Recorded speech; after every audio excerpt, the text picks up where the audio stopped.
परिवार है उसके लिए विशेष महात्म्य इस त्यौहार का होता है। यूँ तो पूरे भारतवर्ष में, अभी तो भारत दुनिया के भी बहुत सारे हिस्सों में ये त्यौहार बड़ा उमंग उत्साह के साथ मनाया जाता है। इसमें होलिका जलाते हैं, रंग खेलते हैं, तरह तरह के पकवान खाते हैं और आपस में मिलते जुलते हैं। कुल 4 मुख्य इवेंट इसमें होते हैं। तो भगवान ने, परमात्मा ने जो हम बच्चों को सबसे बड़ा तोहफा दिया, जिसके आधार पर हम सारे कर्म का जो ये रंगमंच है, यह कर्म करने का एक स्टेज है। कोई क्षण ऐसा बीतता नहीं है, जैसे सांस जब तक जीवन है वैसे सांस चलता है ना, तो वैसे ही जब तक जीवन है वैसे ही कोई ना कोई कर्म होता रहता है। वो कभी ऐच्छिक होगा, कभी अनैच्छिक कर्म। अगर मान लीजिए लगता है कि अभी तो हम कुछ भी नहीं कर रहे हैं, तो भी कोई अनैच्छिक क्रिया चल रही होती है। कर्म से विमुख होकर के जीवन की कल्पना नहीं की जा सकती है। जब शरीर का आधार आत्मा ने लिया, उस समय से ही कर्म करना प्रारंभ किया, और जब तक अंतिम सांस है, जब तक ये कर्म करता रहे। तो जो कर्म करने का जो सबसे बड़ा उपकरण, सबसे बड़ा खिलौना जो हमारा, जिसको हम स्वयं को मान बैठे, वह देह या शरीर, ये सबसे बड़ा उपहार है। और ये इन आत्माओं को कितना बड़ा, तो मनुष्य शरीर मिलना कितने बड़े भाग्य की है अपने आप में, मनुष्य का शरीर प्राप्त हो। क्यों? क्योंकि 5 प्रकृति के तत्वों से बना हुआ है। जैसे भी ये कहे ना, ये टोपी कितना सुंदर लग रहा है सर पर रखने पर, तो ये टोपी लेकिन क्या है, ये कपड़ों से बना हुआ है, इसकी स्टिचिंग सिलाई की गई है, और इसमें कुछ जो है ये चमकीला एक जो है, ये भी कपड़े का ही बना हुआ है। तो अगर इसका विश्लेषण करेंगे तो इसमें 2-3 चीजें निकल के आएंगी। कॉटन के निकल के आएगी, शिफॉन के निकल के आएगी, कुछ एकाध अगर कुछ और होगा तो इससे बना हुआ ये इतना सुंदर हो गया। तो ऐसे ही 5 तत्वों से मनुष्य शरीर का निर्माण हुआ। और ये प्रकृति के 5 तत्व जो बाहर में है, वो अपने पास तोहफे पे रखेंगे, जिसमें से हर एक का अपना अपना विशेष महत्व है। शरीर का बहुत बड़ा हिस्सा मिट्टी से बना है ना, मिट्टी के कलर से कुछ कुछ इसीलिए मिलते जुलते हैं। मिलता जुलता हमारा शरीर क्यों है? क्योंकि ज्यादा हिस्सा मिट्टी से बना। अब मिट्टी की एक विशेषता है, इतना कचरा, इतना कूड़ा करकट भी ये वहन करती है। जो जितने भी भार है, संसार का संपूर्ण भार कौन वहन करता है? ये धरती माँ वहन करती है, पृथ्वी करती है। और इसके अलावा जितना कूड़ा कचरा है, वो सब भी ये स्वीकार करती है। ये पृथ्वी ही स्वीकार करती है, समाहित करती है, उसका कुछ डिस्पोजल करती है, माने विनष्टीकरण करती है अपने तौर तरीके से। दूसरे अर्थों में कहें तो ये पृथ्वी की विशेषता है इसकी सहनशीलता। कितना भी लाद दीजिए, कितना भी, तो ये पृथ्वी की विशेषता है। मनुष्य शरीर जब बना है और इसमें पृथ्वी का सबसे बड़ा हिस्सा है, तो सबसे बड़ी विशेषता मुझ आत्मा को, हम सभी आत्माओं को बाबा की तरफ से जो तोहफे मिला, उसमें एक मिला कि आप इस शरीर के रहते हुए कुछ भी सहने की क्षमता आपके अंदर है। जिस प्रकार से इस पृथ्वी के अंदर कुछ भी सहने की क्षमता है, अगर कुछ भी सहने की क्षमता नहीं होती तो 135 करोड़ की आबादी हमारी, इसके अलावा पशु पंक्षी, इसके अलावा और नाना प्रकार के नहीं दिखाई देने वाले कीट पतंगे, विषाणु, उन सब को द्वारा उत्सर्जित मल मूत्र और जितने अपशिष्ट है, गड़ों के कूड़ा करकट, सबको धारण करते हुए पृथ्वी क्या करती है? हरा भरा फूलों का गुलदस्ता हमेशा भेजती है। सीजन आएगा तो गेंदे का फूल खिल जाएगा, वनस्पतियां आ जाएंगी। तो कचरा स्वीकार करने के बाद भी हमें क्या देती है? खूबसूरती देती है, पौधे देती है, फूल देती है, अन्न देती है, कंदमूल देती है। ये विशेषता है। तो उसका हमारे शरीर का इतना बड़ा हिस्सा ये बाबा की तरफ से मिला हुआ है, क्योंकि इस शरीर के रहते हुए आत्मा को कुछ भी सहन करने की क्षमता होगी, और ये हम खो दिए हैं। तो कहीं ना कहीं परमात्मा के जो उपहार है उसको अच्छे प्रकार से नहीं समझ पाने, नहीं स्वीकार कर पाने के कारण हुआ है। अब दूसरा चीज देखें, पृथ्वी के अलावा जल। अब अपने शरीर का दूसरा हिस्सा जो है इसको निकाला जाएगा तो इसमें जल है। जल की विशेषता है कि शरीर में जल के रहते कुछ भी क्लीन किया जा सकता है। पानी की विशेषता है क्या, कुछ भी धो, अगर आपको शरीर में रंग भी लगा ना, गंदगी लगा, रोज नहाते क्यों है, एक बार शरीर भी साफ हो जाए। घर में गंदगी होगी, पानी से धुलते हैं। धुलाई करने का कोई और माध्यम नहीं है, केवल जल है।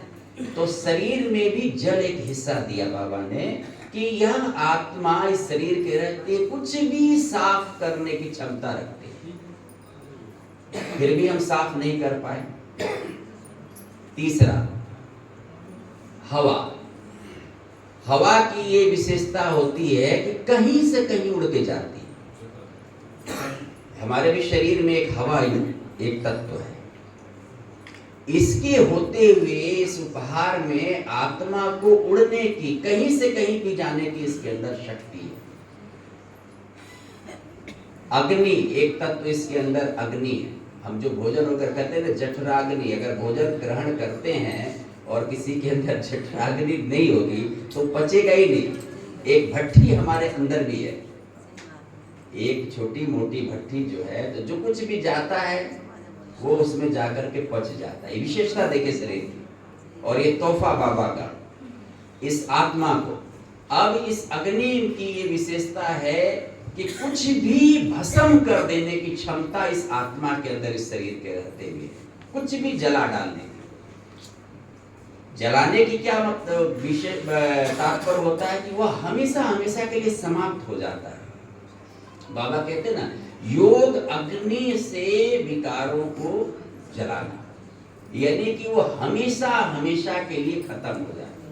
कोई चीज नष्ट करने के तो कई तरीके हो सकते हैं। किसी चीज को फाड़ दीजिए वो नष्ट हो गया, किसी चीज को फेंक दीजिए वो नष्ट हो गया, ओझल हो गया। लेकिन वो नष्ट, वो समाप्त कब होगा, वो अस्तित्व उसका कब खत्म होगा, जब उसको जलाया जाएगा।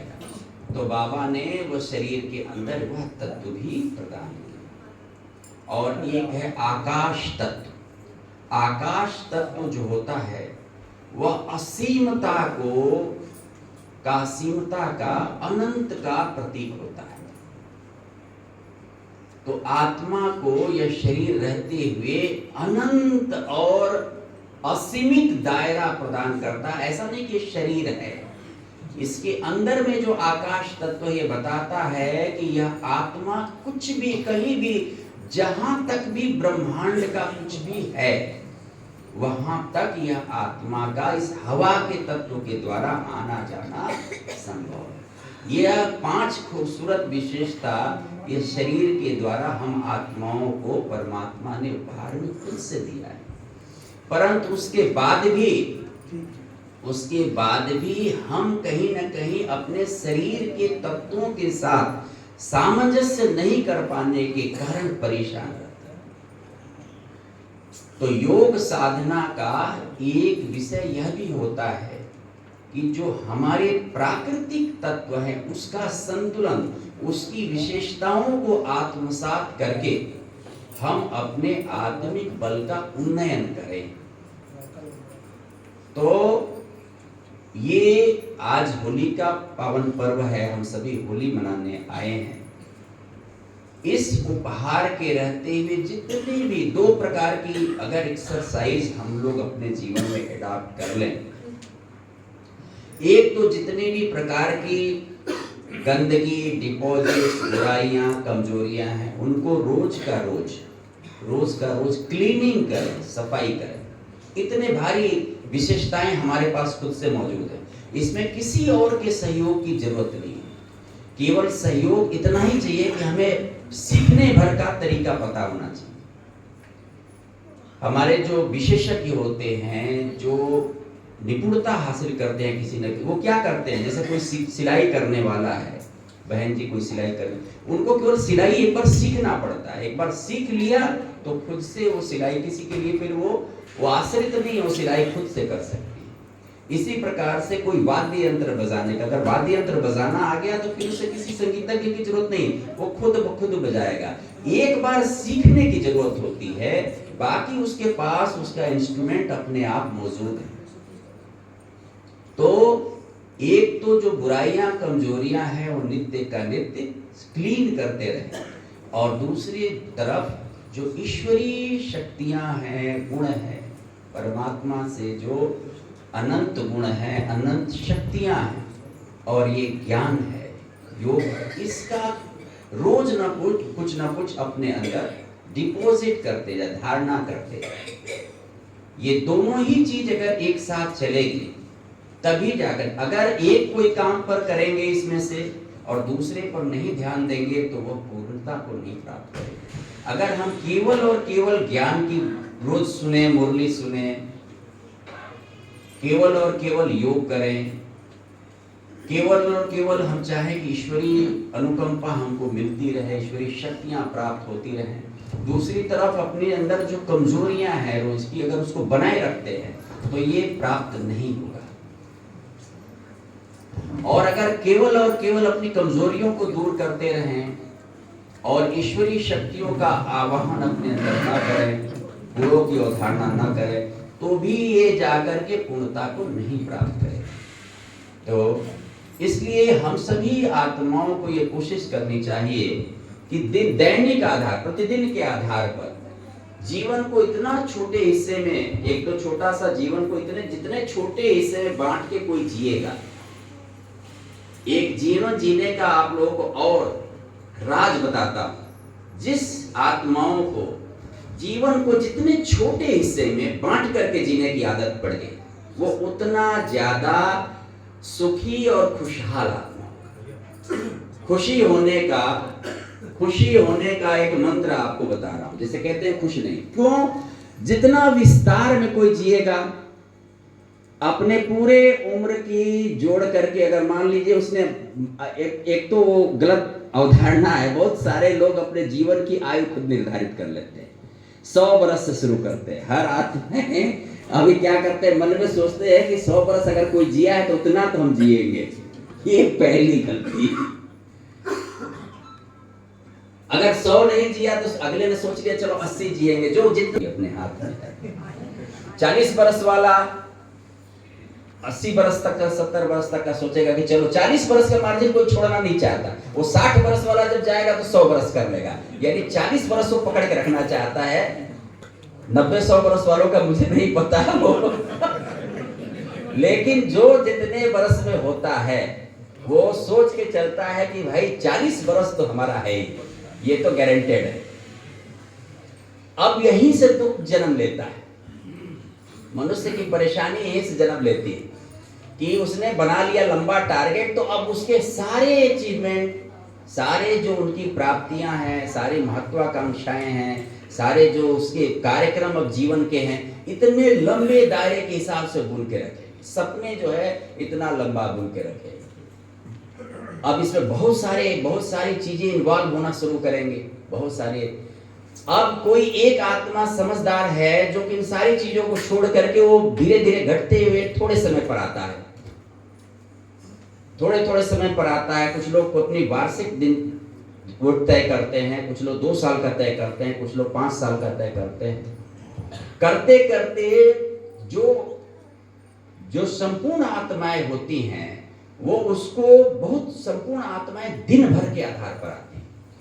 अगर ये सोचती हैं कि अगर कल हमारा शरीर छूट जाए तो हमारा हिसाब किताब बराबर होना चाहिए,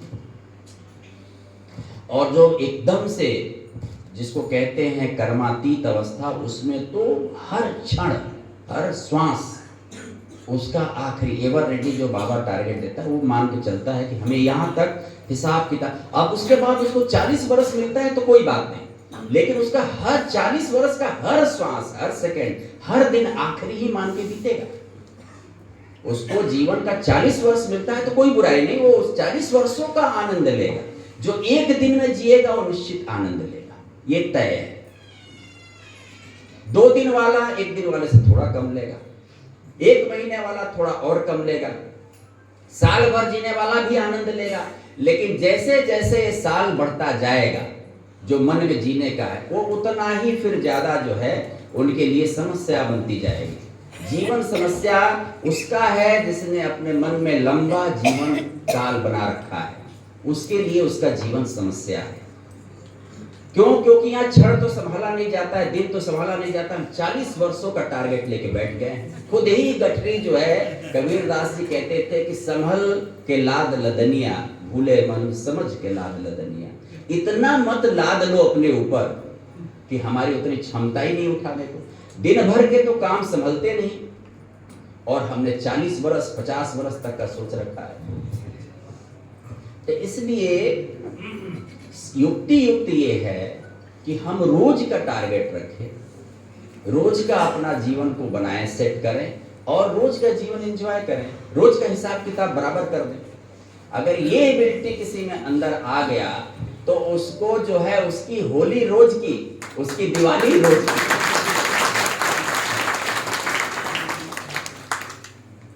अब किसी और रह गई बात इच्छाओं का। हमारे गरीब जो होता है, गरीब कष्ट में होता है। गरीब, किसी को अगर दुनिया में कष्ट उठाते हुए देखना हो तो गरीबों के पास चले जाओ, वो कष्ट उठाते हुए दिखेगा। और दुनिया में किसी को दुखी होता देखना हो, दुख में देखना हो, तो अमीरों की तरफ चले जाओ, दुखी दिखाई देगा। गरीब कभी दुखी नहीं होता। अगर सबसे ज्यादा दुखी इंसान ढूंढना हो ना, तो गरीबों की झोपड़ी में मत जाना, वहां नहीं मिलेगा। कष्ट उठाते हुए सबसे ज्यादा मिल जाएगा। लेकिन सबसे ज्यादा दुखियारा अगर ढूंढना है तो बड़े महलों में जाना, वही मिलेगा। बड़े कुर्सी पर बैठा हुआ तो ढूंढना, वो मिलेगा। बड़ी गाड़ियों में ढूंढना, वही मिलेगा। झोपड़ी में नहीं मिलने वाला। झोपड़ी में मिलते हुआ, झोपड़ी में तो सो के उठने के बाद भी उसके मुंह से कुछ गुनगुनाते हुए उठेगा, भूखे पेट भी कुछ गुनगुनाते हुए सोएगा। कष्ट देखना हो तो वहां जा सकते हैं, बेशक। तो ये फर्क है, ये फर्क होता है एक। इसलिए मैं कहता हूं कभी कभी कि कभी भी निराश होने की आवश्यकता नहीं उनको जो अभाव में है। सुख शांति का कोई भी वास्ता गरीबी से नहीं है। सुख शांति का ये गलत तरीके से हम लोगों ने अवधारणा बनाई। कभी भी सुख शांति का कोई वास्ता गरीबी से है ही नहीं, और कभी भी इसका प्राप्ति अमीरी से है ही नहीं। कभी भी सुख शांति की प्राप्ति अमीरी से है। दुनिया में दुनिया की दौलतों से इसको प्राप्त नहीं किया जा सकता। यह मन का विषय है। हमारा मन खुश होगा, वो आत्मा खुश होगी। मन दुखी होगा, आत्मा दुखी होगी। ये वैसे भी बड़ा प्रतिकूल समय चल रहा है। वैसे भी ये दुनिया जैसे होती है करवट बदलने का, तो ये करवट विनाश के करवट की तरफ एक पलटा लिया है। आप देखिए, आप कोई ऐसा बैठे हुए लोग नहीं होंगे जिनकी जानकारी जाने ऐसे ही कुछ होता है और अच्छे नए सब खत्म हो जाते हैं। आप लोग देखना, नजर दौड़ाना, अजीब किस्म का। आप सोचोगे अच्छा ऐसे खत्म हो गया, आश्चर्य लगेगा। चलते खत्म हो गया, थोड़ा दर्द हुआ समाप्त हो गया। ये इस प्रकार के दौर से पूरी मानो सृष्टि गुजर रही है। तो नाजुक समय है। इस नाजुक समय को बड़े समझ और धैर्य के साथ, सूझबूझ के साथ अपनी जो कमाई है उसको सुनिश्चित करते हुए व्यतीत करने का समय है। हमारा बाबा कहता है कि बच्चे, मैं हमेशा कहता हूं अपने बहन भाइयों से कि 3 चीज लक्ष्य जीवन में हमेशा सोच करके चलो कि हम एक यात्री हैं, हम एक यात्रा पर हैं, हम एक खिलाड़ी हैं, हम एक खेल खेल रहे हैं। यहाँ जो परिवार में हमारे हैं, जो दोस्त मित्र हमारे हैं, जो मिलने वाले हमारे हैं, वो सब एक खेल के हिस्सा है। और तीसरी चीज कि हम एक व्यापारी हैं। ये तीसरी बात तो कभी भूलनी नहीं चाहिए। इस समय में सबसे बड़ा सूत्र यही है कि बही खाता रोज का रोज जरूर चेक करना चाहिए। कोई भी ऐसा कर्मों का नया हिसाब किताब, नया श्रृंखला नहीं पैदा करना चाहिए जिसको या तो अभी खत्म नहीं कर सकोगा या फिर उसका जो है आगे का कर्म बंधन, या तो अगर ऐसा कोई क्षमता है, ऐसे कोई बात है, इसके अलावा कोई नया अकाउंट खोलने वाला तो करना ही नहीं चाहिए। क्योंकि पिछला हिसाब किताब बराबर करने का और इस जन्म में किए गए हिसाब किताब को बराबर करने में ही सारी ऊर्जा, समय और शक्ति लगने वाला है। तो इसके बाद का जो है अपने व्यापार का हिसाब किताब तो बराबर ही करना चाहिए। मानव इच्छाओं का कोई अंत नहीं। सबसे हमारे दुखों का कारण जो है हमारी इच्छा है। इच्छा जो है, एक बार के दृष्टांत याद आता है। एक राजा बड़ा दानी हुआ करता था, तो अपने जन्मदिन पर हर वर्ष जो है वो जन्मदिन पर जो भी पहला व्यक्ति उनको मिलता था उसको जो भी मांगता था उसको दे देते और उसके अलावा दिन भर अपनी इच्छा अनुसार दान करते थे अपने जन्मदिन पर। लेकिन जो पहला व्यक्ति था वो उसके मांगे के हिसाब से दे देता। तो एक जन्मदिन पर वो राजा निकले, अपने देहड़ी पर गए, तो वहां एक जो है पुराना उस जागीर का कोई किसान व्यक्ति था, उसको जानते थे, वही उनके सामने पड़ा। तो पूछे, भाई अच्छे आप मिल गए आज के दिन, तो बताओ क्या चाहते हैं। कहे, सरकार अब कहना तो नहीं चाहिए, आपको देखता हूं तो मुझे भी राजा बनने की इच्छा होती है। तो कहे कि अच्छा ठीक है, अब ये सूर्योदय होने से लेकर और सूर्यास्त होने तक तुम जितनी धरती ये दौड़ लोगे और दौड़ करके यही वापस सूर्यास्त तक आ जाना, वो सबका राजा हम तुम्हें बना दें। उतने एरिया का राजा हम आपको घोषित कर देंगे। सूर्योदय से लेके और दौड़िएगा, जितना दौड़ के एरिया आप कवर कर लीजिएगा सूर्यास्त होने तक, उतने के राजा आप कल से हो जाएंगे। अब वो व्यक्ति जो है कहा, बहुत खुश हुआ, कहा कि अरे वाह, हम जो है एक साधारण व्यक्ति और कभी कल्पना भी नहीं कर सकता था। वो देख रहा था कि अरे मेरी मुराद छोटा ही सही, लेकिन मैं राजा तो हो जाऊंगा, हमारा भी दरबार बन जाएगा। अब वो सुबह सूर्योदय होते ही उसका टाइम स्टार्ट हुआ, दौड़ना शुरू किया। दोपहर होते होते वो 16-18 मील तक दौड़ गया, खूब जोर लगा करके कि अब तो हमें राजा ही होने जा रहा है, जितना एरिया ले ले। अब वो दौड़ते दौड़ते दौड़ते ये भूलता जा रहा था कि हमें वापसी भी करनी है। बार बार उसको फिर याद आता था कि अभी तो काफी सूरज है, अभी दिन काफी है, थोड़ा और एरिया दौड़ ले, नहीं तो फिर नुकसान हो जाएगा। फिर सोचता था कि नहीं, लौटना भी है, सूर्यास्त तक पहुंचना है, अब यहीं से दौड़ लेते थे। तो उसका मन फिर कहता था कि नहीं, जल्दी अगर पहुंच गए, अगर सूर्यास्त होने से पहले पहुंच गए तो खल जाएगा, उतना एरिया छूट गया। वो दौड़े जाए तेजी से।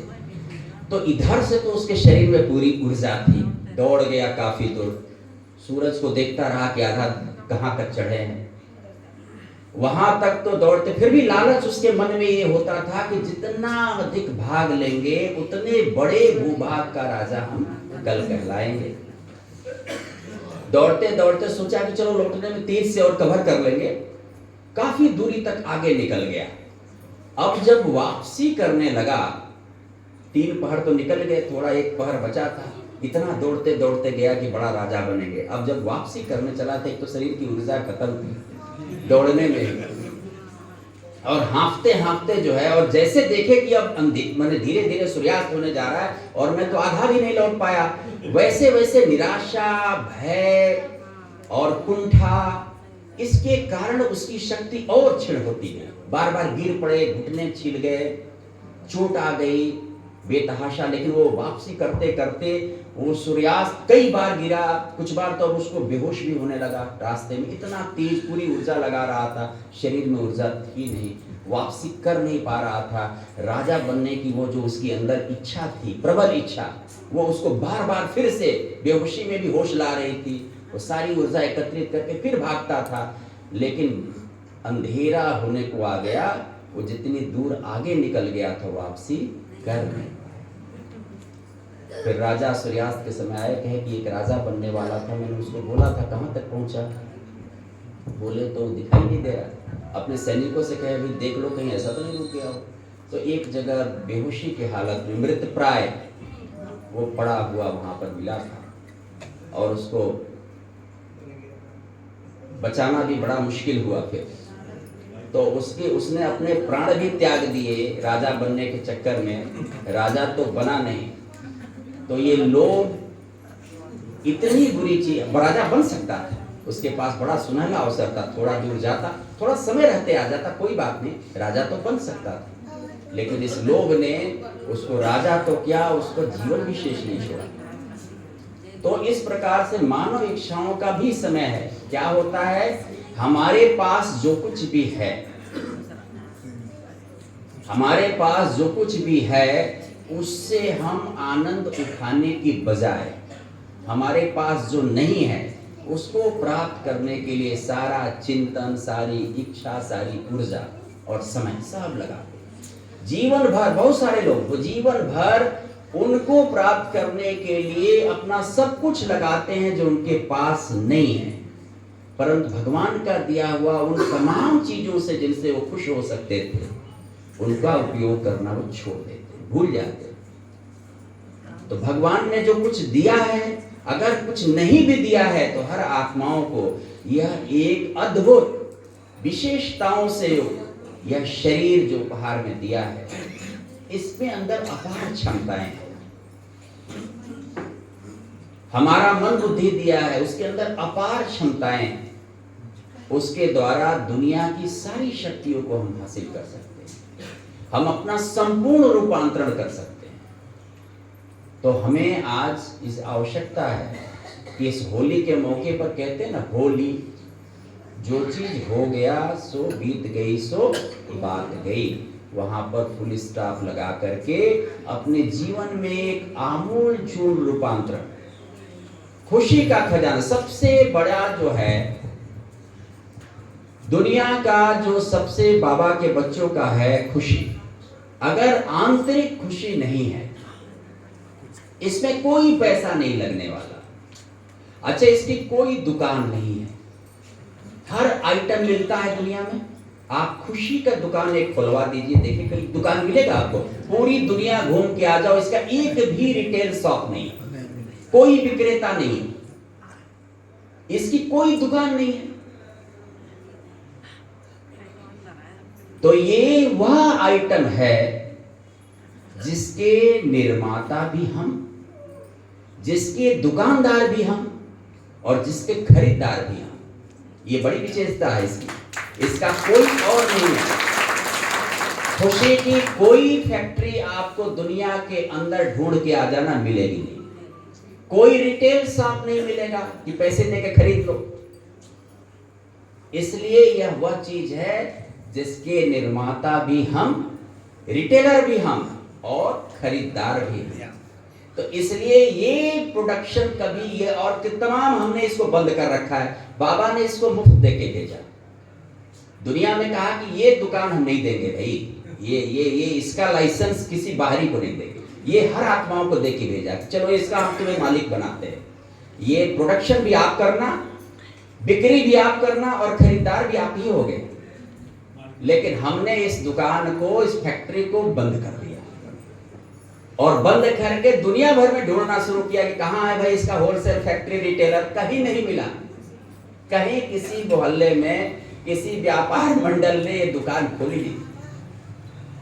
तो इसलिए इस खुशी का फैक्ट्री, ये दुकान फिर से हमको खोलना है अपने अंदर। जिस क्षण आपने सोचा है फैक्ट्री चालू हो जाएगी, जिस क्षण आपने सोचा है फैक्ट्री चालू हो गई, ये समझिए।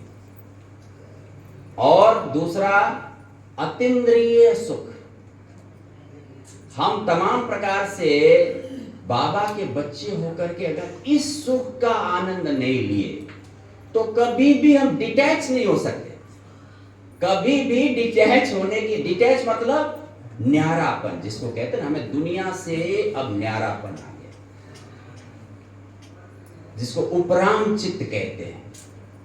तो वो अगर स्थिति केवल तभी आएगी जबकि यह भी तोहफा हमको मिला हुआ है, इंद्रियों से प्राप्त होने। कलयुगी आत्माओं में, संगम युगी आत्माओं में फर्क ही यही है।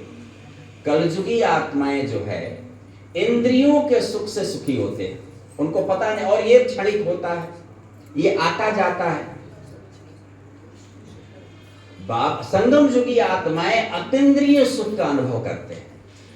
जो सुपर सेंसेस है, प्लेजर्स है, वो उनके अंदर में रह के वो इस भाव में आ जाता है धीरे धीरे कि इस सुख के आगे यह संसारिक सुख जो है गौड़ और बिल्कुल भी फीका, खराब लगने लगे। एक तो पहले फीका लगेगा, फिर खराब लगने लगेगा। जैसे कोई नशा छोड़ता है ना, कोई नशा तंबाकू खाना छोड़ता है, कोई मांसाहार छोड़ता है, कोई मदिरापान छोड़ता है, तो पहले वो क्या करता है, पहले उसका प्रभाव उसको हल्का लगता है, खिंचाव तो रहता है, लेकिन छोड़ने के लिए उसका प्रभाव, बाद में उसको उससे नफरत हो जाती है। नफरत बुनियादी जरूरत है कि वो उसको छोड़ दे, उसके प्रति उससे एकदम से डिटैच हो जाता है।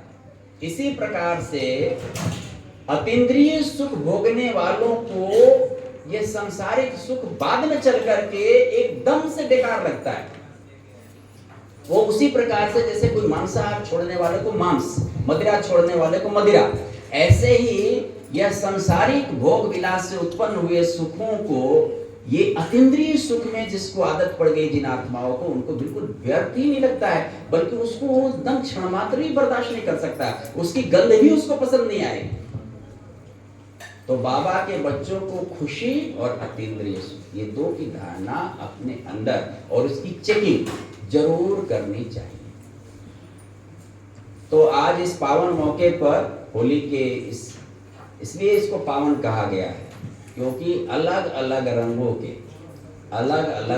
के प्रेम का रंग देखिए कितना हल्का हो गया, तो इसको आज लगाया जाता है चटकारा रंग प्रेम का। अपना अपना जो माइंडसेट है ऐसे ट्यून करना चाहिए कि आत्मा का जो स्वधर्म है वो हमारे स्वभाव का हिस्सा बनता है। प्रेम का, आनंद एक स्टेट ऑफ माइंड है जिसमें कुछ भी बाहर चल रहा हो, लेकिन हमारा जो रेस्ट है, आराम की स्थिति है, वो कभी भी खराब नहीं होती। उस स्टेज को कहते हैं कि आत्मा आनंद में है। कुछ भी होता रहे बाहर में, कुछ भी होता, जैसे समुद्र की गहराई में, समुद्र में ऊपरी तौर पर तो हमेशा ज्वार भाटा दिखाई देगा, उथल पुथल, तरंगे आती रहेंगी जाती रहेंगी, शोर होता रहेगा। समुद्र की ऊपरी सतह पर अनंत तरंगों की ज्वार भाटाएं निरंतर चलती रहती हैं और शोर होता रहता है। लेकिन समुद्र की गहराई में उतरोगे आप तो ठहरा हुआ जल, शांत शीतल, उतना शांत जल आपको कोई नहीं मिलेगा। ऐसे ही आनंद में स्थित आत्माओं की होती कि बाहर में कर्तव्यवश व्यवहारवश उनका चाहे जो रुख होता हो, लेकिन अंदर की जो गहराई है उसमें अत्यंत शांति और आराम की स्थिति में होते हैं। तो ऐसे ही प्रेम की स्थिति, प्रेम क्या होता है, हर दूसरी आत्मा के पार्ट को एक्सेप्ट करना, स्वीकार करना, अपने पार्ट को और हर दूसरी आत्माओं के पार्ट को अगर स्वीकार करने की आदत आ गई कि हाँ इसका हिस्सा है, इसे का पार्ट है और ये पार्ट एक्यूरेट बजा रहा है, अगर केवल ये समझ भर अपने अंदर धारण कर ले कि हर आत्मा अपना पार्ट एक्यूरेट बजा रहा है, अर्थात जो मेरा आलोचक है, मेरा दुश्मन है, वो भी अपना पार्ट एक्यूरेट बजा रहा है, उसका कोई दोष नहीं, उसे मुझे गाली देना ही चाहिए, उसे मुझे अपमानित करना ही चाहिए, और जितना बढ़िया अपमानित कर रहा है इतना शानदार एक्टिंग कर रहा है। वहीं से प्रेम जन्म लेता है। प्रेम को जन्म लेना है तो ध्यान में स्थित होकर के अपने शत्रुओं का आह्वान करिए और उनके पैर पर गिरिए, दिल से गिरिए, उनसे पैर पर गिर के कहिए कि आपके लिए मैंने बड़ा खराब सोचा था, लेकिन आप तो बहुत ही शानदार हैं, आपने तो इतना सुंदर पार्ट बजाया मेरा नुकसान करने का कि ऐसा तो कोई कर नहीं सकता था। तो जैसे ही ये भाव और सच्चे तरीके से आपने अंदर पैदा किया, उसी दिन आपकी आत्मा प्रेममय हो जाएगी, आपको कुछ भी करने की जरूरत नहीं। ये this is the best exercise. अपने सबसे जो खराब शत्रु है, जिससे सबसे ज्यादा आपके अंदर चिढ़ है, जिसको देखना पसंद नहीं, उसी को हाजिर करिए, उसी को हाजिर करिए और बड़े ईमानदारी से, बनावटी नहीं, बनावटी तो एकदम ईमानदारी से उनके पैर पर गिरिए, कहिए कि मैं आपको गलत समझता रहा आज तक, मुझे माफ करिएगा, आपने बड़े अच्छे तरीके से नुकसान किया, आपने एकदम एक्यूरेट पार्ट बजाया था, मैं तो समझा नहीं था, ये मेरा हिसाब किताब आपने बराबर कर दिया, अगर आप ऐसा नहीं नुकसान किए होते तो मैं तो अभी ये आपका हिसाब ढो रहा होता। प्रेम का जन्म यहीं से होगा, प्रेम का जन्म, आनंद, ज्ञान, परमात्मा का ज्ञान। इसलिए बाबा कहता है मुरली कभी मिस मत करना। आज तक की कोई दो मुरली में ऐसा नहीं हुआ कि कोई नया तत्व नहीं मिला। दूसरी बात कि हर बाबा के बच्चे जो भी दिन में उनके जिज्ञासा आती है, बाबा से कुछ पूछे रहते हैं, उसका उत्तर जरूर मुरली में बाबा देता है, घुमा फिरा के अगले दिनों में ही। कई बार तो आज मन में चिंतन हुआ, कुछ झंझावात हुआ, कुछ उलझन हुआ, कुछ बाबा से रूह रिहान हुआ, और कल की मुरली में बाबा वही स्पष्ट करता है, जवाब देता है कि ऐसा बच्चे ऐसा करो। तो ज्ञान हो गई, शांति हो गया, पवित्रता, सुख और शक्ति, ये जो आत्मा के सातों तत्व हैं, इनको अपने अंदर रोज रोज रिवाइव करने का। इन 7 रंगों का कलर इतना चटकारा हो कि हमारी होली रोज की हो जाए, ये कलर दिखाई देने लगे। तो इस प्रकार से हमें अपने आप को सशक्त करना है, अपने डिपॉजिट्स को बढ़ाना है और पूर्णता को प्राप्त करना है। ये लक्ष्य बाबा के बच्चों का होता है। तो आज होली के इस पावन पर्व पर आप सभी को बहुत बहुत मेरी तरफ से शुभकामनाएं, मंगल कामनाएं। परमात्मा का संपूर्ण वर्षा, परमात्मा का संपूर्ण प्यार, बाबा का स्नेह, बाबा का साथ, वो सदा आप और हम सब के साथ बना रहे, यही कामना करता हूँ। ओम शांति।